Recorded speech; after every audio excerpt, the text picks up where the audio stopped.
ನಮಸ್ಕಾರ.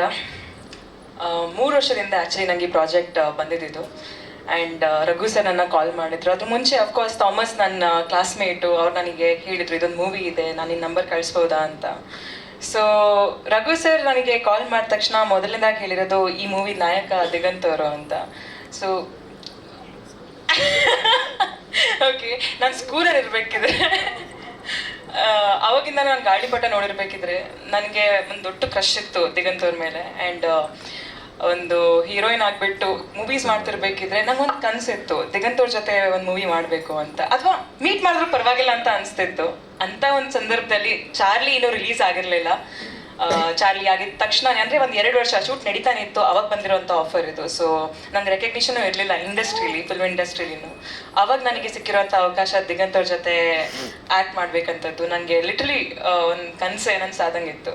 ಬಿಕಾಸ್ ಗಾಳಿಪಟ ಅಂತ ಮೂವಿ ಆ್ಯಂಡ್ ಅವರ ಮುದ್ದತೆಯನ್ನು ನೋಡಿ ನಂಗೆ ಅನಿಸಿತ್ತು ಇವ್ರ ಜೊತೆ ಒಂದು ಲವ್ ಸ್ಟೋರಿ ಮಾಡಿದ್ರೆ ಎಷ್ಟು ಸೂಪರ್ ಆಗಿರುತ್ತೆ ಅಂತ.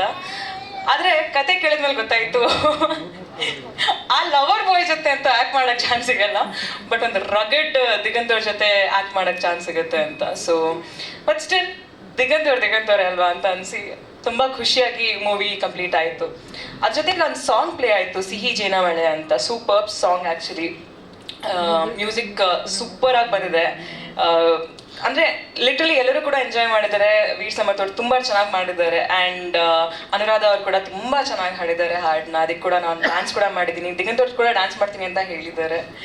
ಸೊ ಅದ್ರ ಜೊತೆಗೆ ಸಾಂಗಲ್ಲಿ ನಾನು ಅವ್ರಿಗೆ ಹೇಳಿದ್ದೆ ಆ ಸಾಂಗ್ ಶೂಟ್ ನಡೀತಿರ್ಬೇಕಿದ್ರೆ ಹಿಂಗೆ ಇಟ್ಕೊಂಡಿದ್ದೀನಿ ರೊಮ್ಯಾಂಟಿಕ್ ಸಾಂಗು. ನಾನು ಹಿಂಗೆ ಇದು ನನ್ಸ ಅಂತ ಅನ್ಕೊಂಡು ಹೇಳಿದ್ದೀನಿ. You know what, this is my dream come true ಅಂತ ಹೇಳಿದೆ. ಅಲ್ಲಿ ನಾನು ಅವ್ರಿಗೆ ಕನ್ಫ್ಯೂಸ್ ಮಾಡಿರೋದು I had a crush on him ಅಂತ. ಬಟ್ ಲಿಟ್ರಲಿ ಒಂದು ಕಡೆ ಒಂದು ಕ್ರಶು, ಒಂದು ಅಮೇಝಿಂಗ್ ಆ್ಯಕ್ಟರ್ ಅಂತ ಗೊತ್ತಿದೆ, ಬಟ್ ಒಂದು ವ್ಯಕ್ತಿ, ಒಂದು ಪರ್ಸ್ನಾಲಿಟಿ ಆಗಿಬಿಟ್ಟು ಕೂಡ ತುಂಬ ಒಳ್ಳೆಯವರು. ಅವರು ವರ್ಕ್ ಮಾಡ್ತಿರ್ಬೇಕಿದ್ರೆ ಅವ್ರು ಕೋ ಆರ್ಟಿಸ್ಟಿಗೆ ಕೊಡೋ ಅಂತ ಇಂಪಾರ್ಟೆನ್ಸ್ ಆ್ಯಂಡ್ ಕಂಫರ್ಟ್ ಇದೆಯಲ್ವಾ, ತುಂಬ ಮುಖ್ಯ.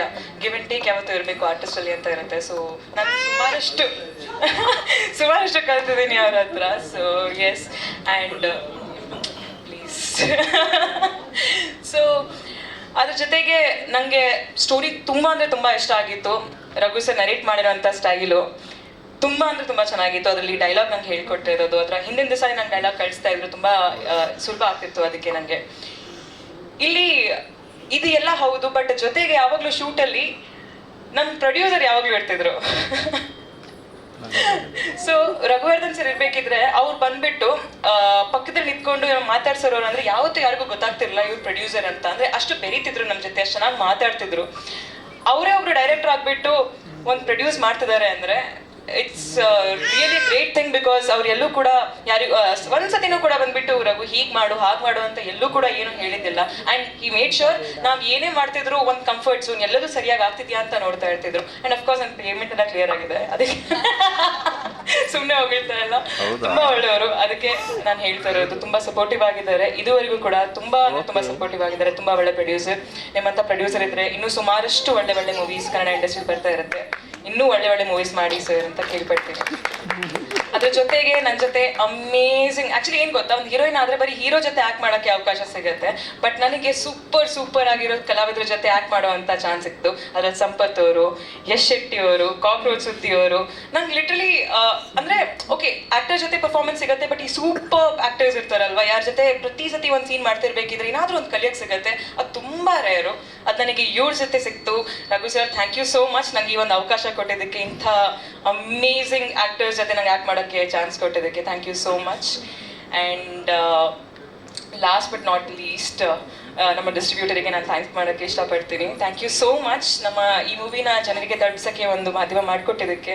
ಆ್ಯಂಡ್ ಇಲ್ಲಿ ಬಂದಿರುವಂಥ ಎಲ್ಲ ಮೀಡಿಯಾದವರಿಗೆ ನನ್ನ ಮೊದಲನೇ ಮೂವಿಯಿಂದ ಇಲ್ಲಿವರೆಗೂ ಅದು ಯಾವ ಥರನೂ ಸುದ್ದಿ ಆಗಿರಲಿ, ಅಂದರೆ ಅದು ಹಿಟ್ ಆಗಿರಲಿ ಫ್ಲಾಪ್ ಆಗಿರಲಿ ಏನೇ ಆದರೂ ಕೂಡ ನೀವು ಎಂದೆಂದಿಗೂ ಸಪೋರ್ಟ್ ಮಾಡ್ತಾನೆ ಬಂದಿದ್ದೀರಾ. ಆ್ಯಂಡ್ ಇವತ್ತು ಕೂಡ ಇಲ್ಲಿ ಸೀರಿಯಲ್ ನೋಡಿ ಗೊತ್ತಾಗ್ತಾ ಇದೆ ನೀವು ಎಷ್ಟು ಒಂದು ಮೂವಿನ, ಒಂದು ಒಳ್ಳೆ ಮೂವಿನ ಜನರಿಗೆ ತಲುಪಿಸ್ಬೇಕು ಅಂತ ಎಷ್ಟು ಕಷ್ಟಪಡ್ತೀರಾ ಅಂತ. Thank you so much. ಇದೇ ಥರ ನಿಮ್ಮ ಸಪೋರ್ಟ್ ನಮ್ಮ ಜೊತೆ ಇದ್ದರೆ ಖಂಡಿತವಾಗ್ಲೂ ಕನ್ನಡ ಇಂಡಸ್ಟ್ರಿ ತುಂಬ ಮುಂದೆ ಹೋಗುತ್ತೆ. ಹೀಗೆ ಸಪೋರ್ಟ್ ಮಾಡ್ತಾನೆ ಇರಿ. Thank you so much.